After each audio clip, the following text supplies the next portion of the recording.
हमें ज्वाइन किया जी telephone line पर शाहिद हाशमी साहब ने, सीनियर स्पोर्ट्स जर्नलिस्ट। शाहिद साहब अस्सलाम वालेकुम। वालेकुम अस्सलाम। शाहिद साहब, ये कहा जा सकता है था जिसका इंतज़ार वो शाहकार आ गया, क्योंकि काफ़ी दिनों से ये खबरें अखबारात में, मीडिया में, हर जगह पर आ रही थी कि पाकिस्तान क्रिकेट बोर्ड कप्तानी जो क़यादत की ज़िम्मेदारियाँ हैं वो तब्दील करना चाह रहा है। बाबर आजम को आज मुकर्रर किया गया। आपको लगता है वाकई यही एक बेहतर रास्ता था पाकिस्तान क्रिकेट की आगे बढ़ने का?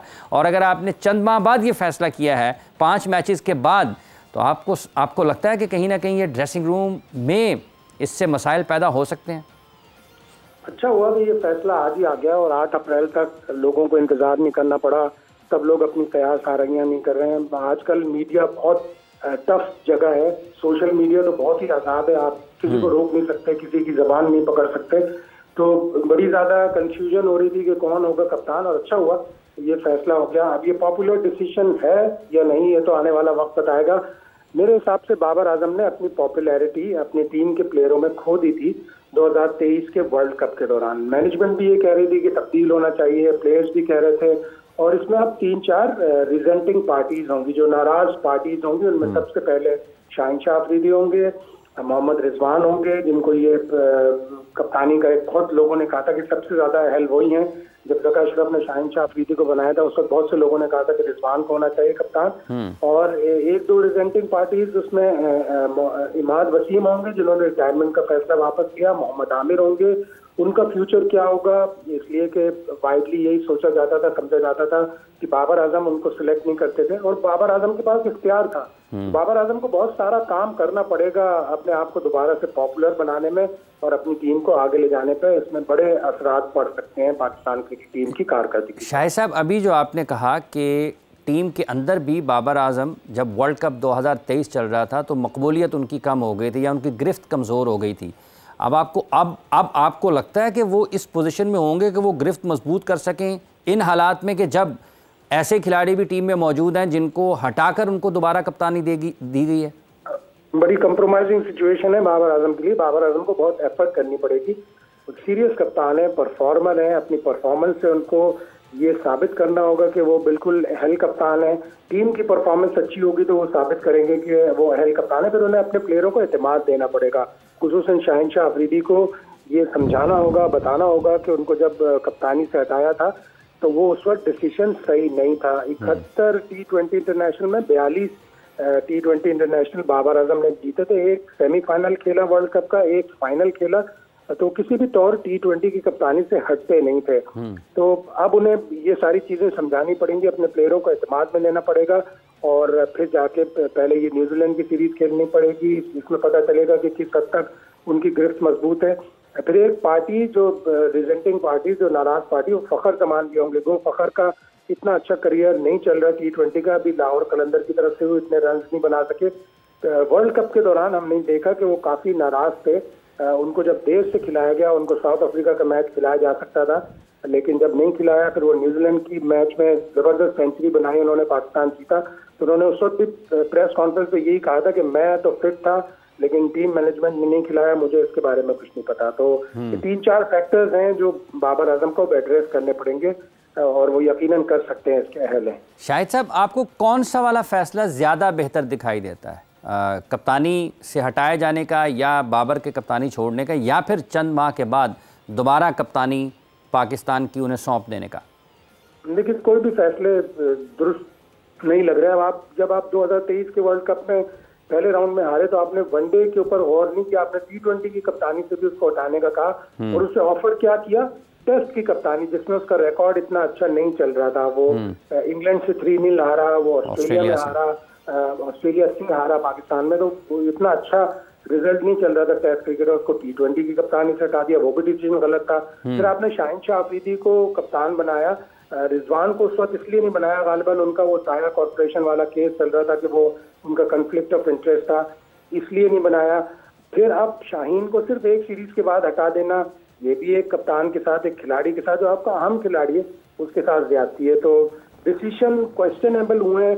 अल्लाह करे कि पाकिस्तान की क्रिकेट के लिए बेहतर हो ये डिसीजन। ये जो शाहीन अफरीदी वाला मामला जिसका आपने अभी जिक्र किया है, आप समझते हैं कि वो जहनी तौर पर उतने ज़्यादा पुरसुकून होंगे इस फैसले के बाद? क्योंकि अच्छे खिलाड़ी हैं, वो बहुत पाकिस्तान के नुमाया गेंदबाजों में उनका शुमार होता है, लेकिन इंसान जब इस लेवल पर हो, इस सतह पर हो कि वो नुमाया गेंदबाज भी हो, खिलाड़ी हो अपनी टीम का, और उससे 5 मैचों के बाद वापस ले लीजिए, भले उसका कोई कितना ही करीबी क्यों ना, उसके अंदर से ये आवाज़ तो आती है यार मैं इतना भी गया गुजरा था कि मेरे साथ ये सलूक हुआ। बिल्कुल, बहुत से पाकिस्तानी फिल्मों के दुखी गाने याद आ जाते हैं, एक मैं ही बुरा हूँ आखिर सब लोग अच्छे हैं। मैं मतलब इस तरह के गाने मुझे याद आते हैं दुखी। यकीनन दुखी होंगे शाहिनशाह अफरीदी, लेकिन अच्छा क्रिकेटर है, अच्छा समझदार क्रिकेटर है, उसको अपनी परफॉर्मेंस पे तवज्जो देनी चाहिए। ठीक है, जो हो गया, बाबर भी उसका साथी है। वर्ल्ड कप हमारे लिए सबसे ज्यादा मुकद्दम है, हमें जीतना है वर्ल्ड कप, हमारी क्रिकेट हमारे लिए सबसे ज्यादा मुकद्दम है।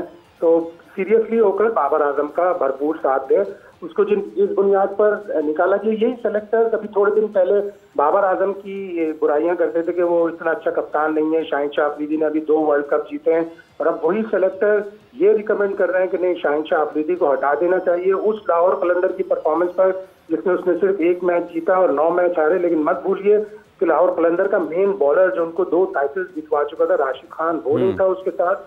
फखर जमान का बैटिंग फॉर्म नहीं था उसके साथ। और अगर ये दोनों चीजें होती तो शाहीन की कप्तानी निखर कर सामने आती। सिर्फ इस चीज पर जज करना कि लाहौर कलंदर ने 9 मैच हार दिए, ये शाहीन शाह के साथ भी ज्यादती है। लेकिन वो अच्छा क्रिकेटर है, ईमानदार क्रिकेटर है, यकीनन वो अपनी कारकर्दगी पर तवज्जो देगा और इसको कबूल करेगा, ज़हनी तौर पर भी और ग्राउंड में भी। जो अभी शाहिद साहब आपने जिक्र किया कि शाहिना अफरीदी की जो कारकर्दगी इस PSL में अगर उसको देखकर अगर ये किया गया, और जो सबसे अहम नुकता कि यही सेलेक्टर्स अभी चंद रोज़ कबल तक ये कह रहे थे बाबर कप्तान अच्छा नहीं है, तो आपको लगता है कि फिर ये किसी की सोच के ज़रिए असर आए हैं सेलेक्टर्स? ऐसा ही लग रहा है, इसलिए कि PCB चेयरमैन ने बड़े वाज़ेह अल्फाज में पिछले इतवार को ही कहा था कि हमें बहुत सारे फैक्टर्स देखने हैं कप्तानी के। उनमें एक फैक्टर यकीनन चेयरमैन के जहन में ये भी होगा कि क्या आया शाहिनशाह अफरीदी सारे मैचेस खेल सकते हैं, उनकी फिटनेस बरकरार रख सकते हैं, वो वर्कलोड मैनेज कर सकते हैं, ये भी एक फैक्टर होगा। और जब उन्होंने इसके बारे में सोचा होगा, उन्होंने अपने मुशीरान से मशवरा किया होगा सिलेक्शन कमेटी ने, और उनके साथ साथ उनके पास एक डाटा एनालिस्ट हैं, हमें उनके बारे में ज़्यादा नहीं पता उनकी कितनी हैसियत है, लेकिन उनसे भी पूछा होगा, उन्हें बताया गया होगा कि भाई आप ये सारे फैक्टर्स ज़ेर गौर लाए। उन्होंने यकीनन ये सारे फैक्टर्स ज़ेर गौर लाए होंगे और फिर उसके बाद ये डिसीजन लिया होगा। लेकिन पाकिस्तान क्रिकेट में इस तरह के वाकयात बहुत हैं कि 2 दिन पहले आप किसी की तारीफ कर रहे होते हैं और 2 दिन बाद फिर आप उसी खिलाड़ी की बुराई कर रहे होते हैं कि नहीं ये नहीं है। तो वो मुशीरान भी और सिलेक्शन कमेटी भी इन सारी चीज़ों को गौर करके उन्होंने ये फैसला किया होगा। पहले वो ये यकीनन कहते रहे हैं कि बाबर आजम की कप्तानी में बहुत खामियां हैं। वहाब रियाज उस सिलेक्शन कमेटी का हिस्सा है, अब्दुल रज़ाक उस सिलेक्शन कमेटी का हिस्सा है, मोहम्मद यूसुफ उस सिलेक्शन कमेटी का हिस्सा है, असद सिलेक्शन कमेटी का हिस्सा है। आपका बहुत बहुत शुक्रिया शाहिद हाशमी साहब, आपने अपना वक्त दिया और अपनी कीमती राय हमारे नाज़रीन तक पहुँचाई। वापस आते हैं जी हॉकी पर। अच्छा जी ताहिर साहब, पाकिस्तान की हॉकी के बारे में को पाकिस्तान से बाहर बात होती है? यही जब देख लेते हैं, क्रिकेट की एक एग्जांपल ले लें, अभी आप लोग डिस्कस कर रहे थे कि कप्तानी से हटाना फिर वापस लेके आना, ये ऐसे फैसले हैं जो आपके तसलसल को, प्रोसेस को इंटरप्ट करते हैं और हमें ये सोच समझ के फैसले करने चाहिए। अगर हॉकी की बात करें तो हॉकी में भी हमारे ऐसे ही हुआ है कि हमें कंसिस्टेंसी नहीं है। किसी भी एक काम को जब हम शुरू करते हैं उसमें बड़ा जोश वलवला होता है, लेकिन जब उसको पाया तकमील तक पहुंचाना है, जहां पे एक सब्र और तहम्मुल का मुजाहरा करने का टाइम आता है कि पेशेंस के साथ चलें, इतनी जल्दी रिजल्ट नहीं आते, वहां पे आके हम उसको चेंज कर देते हैं। तो अब ये देखें ना, सारी कप्तानी में वो क्रिकेट में आ जाएं या हॉकी में चले जाएं, कप्तानी का मामला हो या आपकी डोमेस्टिक हॉकी हो, इंटरनेशनल हॉकी हो, किसी भी प्रोसेस को चलाना है, जब तक उसमें तसलसल नहीं रहेगा आप कभी भी पायदार रिजल्ट्स उसमें प्रोड्यूस नहीं कर सकते। आपको ये देखना होगा कि एंड ऑफ द डे वही प्लेयर्स का ग्रुप है, कभी वो हाफिज़ इमरान के साथ अटैच हो रहा है, उसकी मेंटालिटी को अडॉप्ट कर रहा है, फिर उसमें परफॉर्म करने के लिए अपने आप को तैयार करता है, वापस ताहिर जमान के पास आता है, उन्होंने फिर अपनी मेंटालिटी चेंज करनी है और दूसरे एक फॉर्मेट को या एक दूसरी अप्रोच को अडॉप्ट करते हैं, तो उनके दिमाग का तो दही हो जाता है। जब एक ही कंटिन्यूटी रहेगी तो स्टेप बाय स्टेप गलतियां करेंगे, लेकिन गलतियों से सीख के आप एक बेहतर परफॉर्मेंस की तरफ चले जाएंगे। सो हमारी हॉकी की बात होती है कंसिस्टेंसी नहीं है, सदर बदल गया, सेक्रेटरी बदल गया, 1 बन गया, 2 बन गया, मैं कोच हूँ, कल आप कोच आ गए, खिलाड़ियों के साथ ज्यादती है, वो कभी भी अच्छा परफॉर्म नहीं कर सकते। सो आपको एक विजनरी अप्रोच की ज़रूरत है जिसमें फ़िक्र लाहक हो, कि आपको फ़िक्र हो कि हाँ ये हमारा नेशनल गेम है और इसको हमने प्रायोरिटी के ऊपर ठीक करना है, चीज़ें बेहतर हो सकती हैं। आपको लगता है कि जो आपने कहा कि एक फ़िक्र नज़र आनी चाहिए, गुज़िश्ता चंद बरसों में और आज भी वो फ़िक्र नज़र नहीं आती जो तामीरी हो जिसमें आपको ये लगे कि ये इस्लाह की तरफ, बेहतरी की तरफ, तरक्की की तरफ जा सकते हैं? अब नज़र नहीं आते, टू बी वेरी ऑनेस्ट। देखें, जब कुछ चीज़ नज़र आ रही हो ना तो उसके कुछ ना कुछ एक्शंस जो है ना, कहते हैं action speaks louder than words, वो एक्शंस कुछ नज़र आने चाहिए कि हाँ यार इसमें फ़िक्र है। लेकिन जब हम उन एक्शंस को देखते हैं और प्लानिंग देखते हैं जिस तरह आप लेके चीज़ों को चल रहे हैं, उसमें ऐसा कुछ नज़र नहीं आता।